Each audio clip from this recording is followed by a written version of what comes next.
y hemos invitado a Luis Andia, él es analista político, para hablar un poco acerca de este tema. Luis, ¿cómo está? Buenos días. Diego Montaño lo saluda. Gracias por atendernos. Buenos días, Diego. Buenos días a tu audiencia y bueno, es un honor estar aquí en tu programa y siempre hablando de política, estos temas que nos apasionan, que son parte de nuestras investigaciones. Bueno, y vaya momento político al que estamos asistiendo, ¿no? El inicio de un nuevo gobierno, tras décadas, 2 décadas de un modelo de gobierno, cambia ahora a otro, un momento de vivir a horas de una elección subnacional o autonómica, que tiene una cantidad impresionante de candidatos. No podemos hablar obviamente de los candidatos puntuales porque estamos en un momento de silencio electoral, así que nuestro análisis será, el análisis suyo más bien por el que lo hemos convocado, será un poco más abstracto, abierto, generalizado respecto al tema tierras. Pero antes de eso, Luis, quisiera hacerle una pregunta que la verdad que ayer me quedó retumbando en la cabeza, una expresión que dijo el presidente en este mensaje grabado, que dijo, bueno, tras 20 años hemos liberado el miedo a los candidatos y por eso hay tantos candidatos, porque ya nadie tiene miedo a ser candidato. ¿Esto necesariamente muestra la salud de la democracia, la cantidad infinita de candidatos que hay en algunos distritos? Bueno, lo que estamos viviendo, Diego, hoy es una especie de elección transición, ¿no? De una visión muy polarizada de la política y luego de los procesos electorales, donde había una fuerza predominante que era el movimiento al socialismo, y después había que ver si se constituía o no, a veces sí, a veces no, un frente unido contra este movimiento, a un momento donde esta fuerza predominante prácticamente se ha diluido, no ha desaparecido, pero se ha diluido, y entonces se han abierto en el horizonte de propuestas, posibilidades de liderazgo, etcétera, etcétera. No es malo esto de inicio, más bien me parece que es eh, tonificante para la democracia. Estamos entrando a debates que probablemente no entrábamos antes por la polarización y estamos viendo la apertura y posibilidad de nuevos líderes, tanto que hemos reclamado en los últimos años la aparición de nuevos líderes y cuando aparecían los momentos electorales encontrábamos siempre a los mismos, ¿no?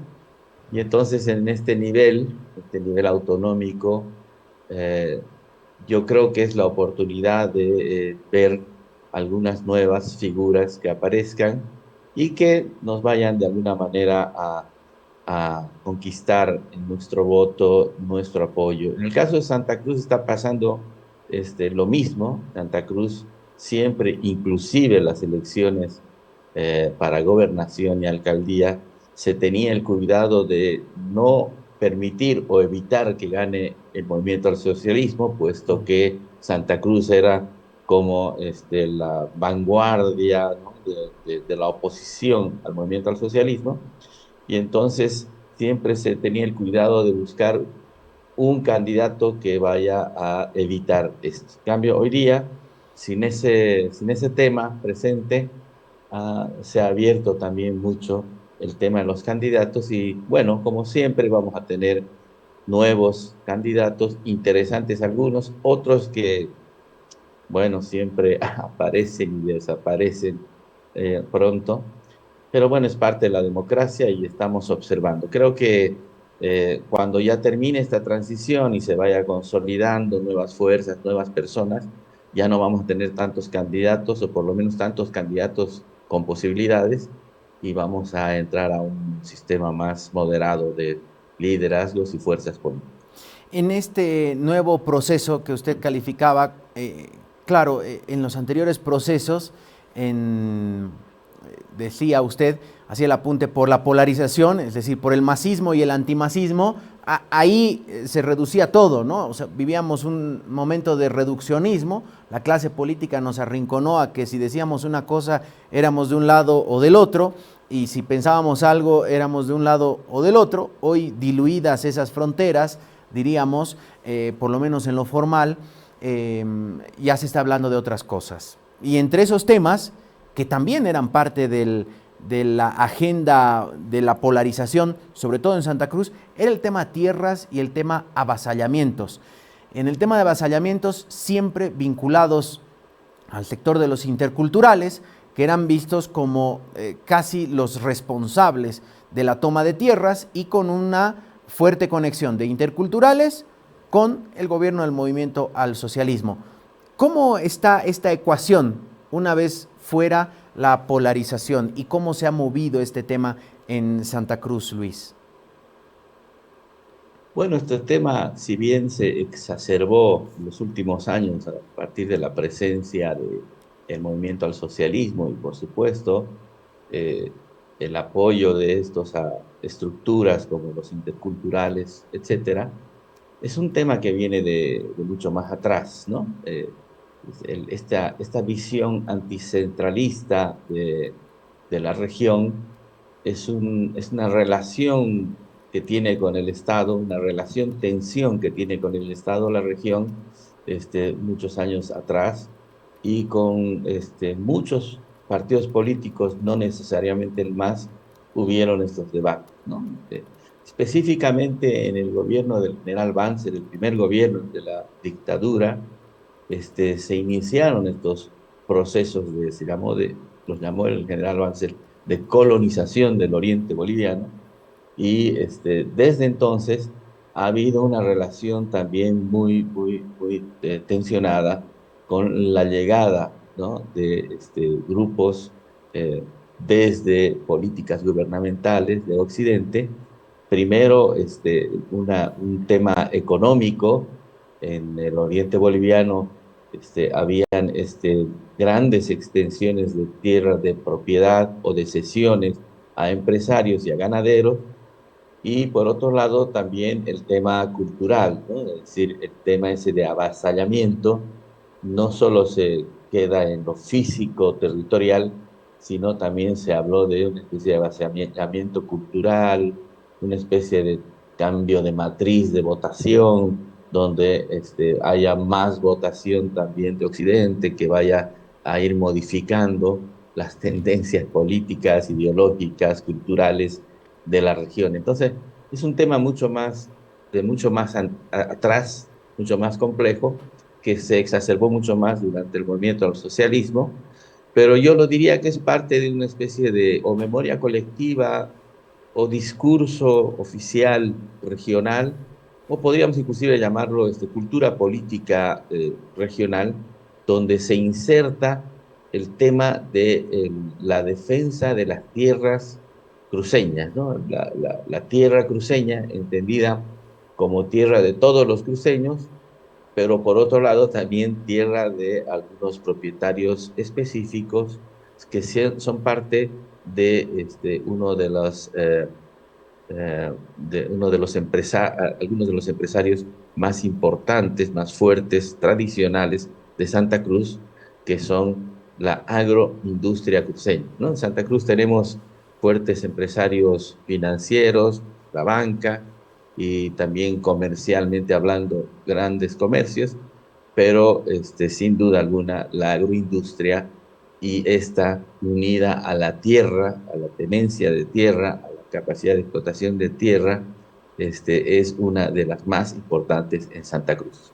Luis, vimos que tras recuperar su libertad, el gobernador Luis Fernando Camacho, una de sus primeras acciones fue irse personalmente a un predio avasallado, ¿no? Casi para encabezar una purga, o no sé, desalojo a los avasalladores.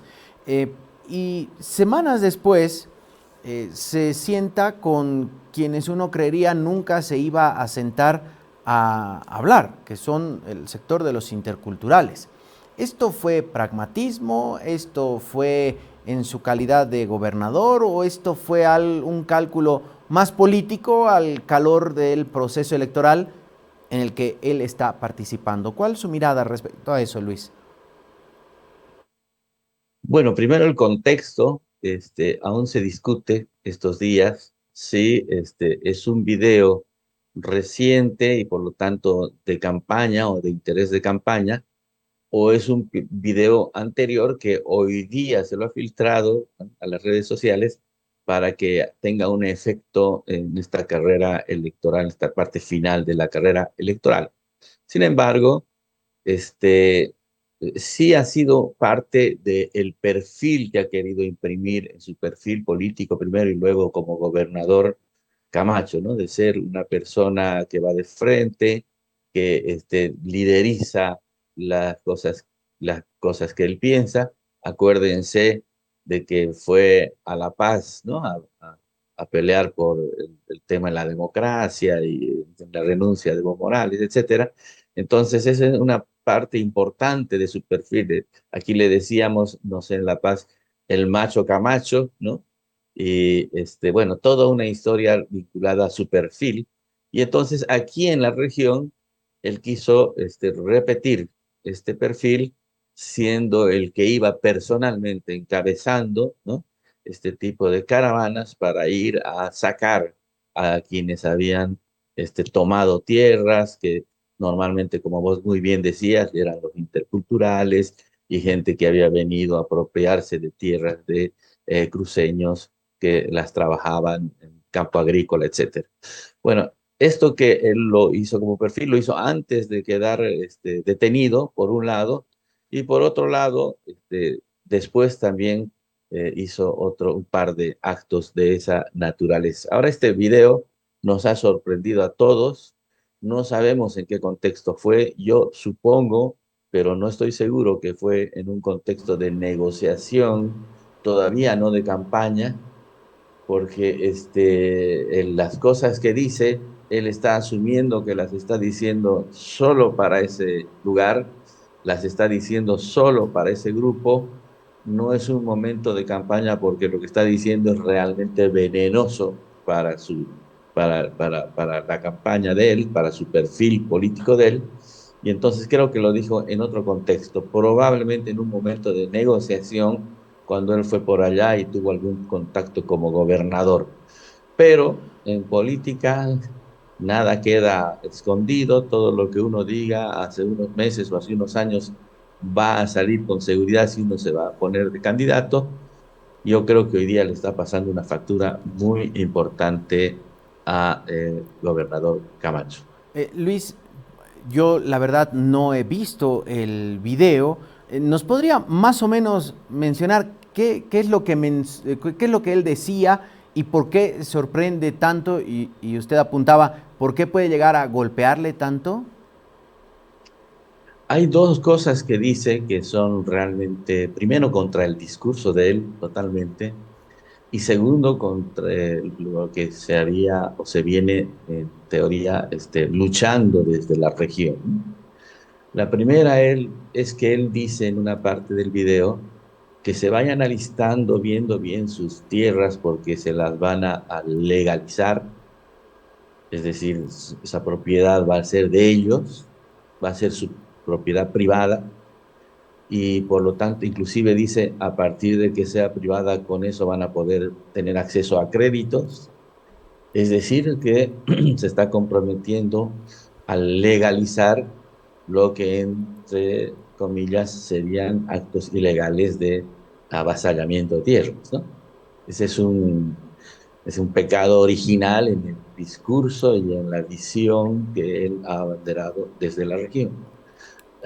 Y segundo, dice otra cosa que más bien algún momento lo había mantenido algún sector del movimiento al socialismo, de que los incendios que se habían dado en Santa Cruz, en la parte de los bosques de Santa Cruz, especialmente en esta parte de la Chiquitanía, me acuerdo el año 2018 y 2019, muy criticados hacia el gobierno, él dijo que él estaba claro que no habían sido ellos, que era mentira, que se había dicho que se les había echado la culpa a ellos, y él decía que en realidad él sabía que esos incendios se habían originado a partir de llantas eh, quemadas que se lanzaban desde avionetas. Y eso también ha generado una reacción muy importante en contra, por supuesto, en Santa Cruz, porque por un lado la forma se discute, ¿no? Es prácticamente imposible encender una llanta dentro de una avioneta con queroseno o con gasolina, abrir la puerta y lanzarla. Quien conoce de aviación sabe que eso es medio o completamente difícil o Mm. prácticamente una tarea realmente Casi suicida, este, ¿no? casi suicida, exacto. Y por otro lado, sería entre otras cosas, echarle la culpa a gente con acceso a mucho dinero, probablemente empresarios que hayan generado estos incendios, que fue un debate que se dio algún momento en Santa Cruz. Entonces, sí hay evidencia en aquella época de bomberos que encontraron llantas en medio de los incendios, pero como estaba polarizado políticamente el asunto, por un lado los que estaban en contra del gobierno decían que eran los interculturales que llevaban llantas y generaban los incendios, y por otro lado el movimiento al socialismo dijo que había camionetas que llegaban o avionetas que tiraban e incendiaban para echarle la culpa a ellos. Entonces, allá se politizó este hallazgo. Sin embargo, esta declaración de Camacho fue tremenda para que evidentemente sea altamente criticado aquí a nivel regional. Bueno, en parte de los subtítulos, mientras usted hablaba, mostraban las imágenes y decía: el presidente está agradecido porque sabe que ganó con el voto de ustedes, le he pedido permiso para venir. Entonces sí se puede inferir que es desde, en este tiempo, desde que asumió Rodrigo Paz, porque además recordemos que Camacho es el candidato oficialista, así que... vaya, cómo se ha calentado al final. Sin lugar a dudas, Luis, usted coincidirá en que más allá de la importancia que tiene cada región, de los roles muy limitados y los recursos mucho más limitados que tiene una gobernación, el aspecto político del contrapeso que asume un gobernador de una región tan importante como Santa Cruz, que, como usted también hacía el apunte, fue el contrapeso al centralismo, fue el contrapeso al movimiento al socialismo, primero en una primera etapa con Rubén Costas y después con Luis Fernando Camacho. Hoy la mirada y el análisis está puesto sobre la gobernación de Santa Cruz, ¿no? Que para muchos, no sé cuál será su criterio, sí irá a una segunda vuelta. Ese ya es un hecho político importante para analizar, y la duda recaerá y la tendremos dilucidada ya el domingo en la noche: quiénes irán al famoso balotaje y de qué manera esto puede llegar a afectar o no a las aspiraciones de reelección de Camacho. Así que la mirada está puesta en Santa Cruz, Luis. Seguro lo estaremos molestando y convocando la siguiente semana para revisar juntos y el análisis suyo, escuchar respecto a finalmente qué pasó en Santa Cruz, ¿no, Luis? Sí, Diego, en los papeles previos aparece como favorito Camacho. Acordemos que la última vez que ganó, ganó con una amplia mayoría, arriba del 50%. Pero bueno, no se gana hasta que se termina de contar el último voto, y el hecho de que hayan habido tantos indecisos en esta temporada por la existencia de tantos candidatos, todavía pueden darnos sorpresas algunos resultados. Seguramente vamos a tener un análisis post de las elecciones, y con mucho gusto, Diego, estaremos participando de tu programa.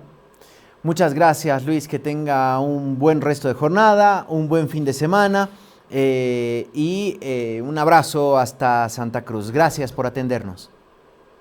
Muchas gracias a ustedes y también un abrazo allá a La Paz. Muchas gracias. Luis Andia con nosotros, analista político desde Santa Cruz.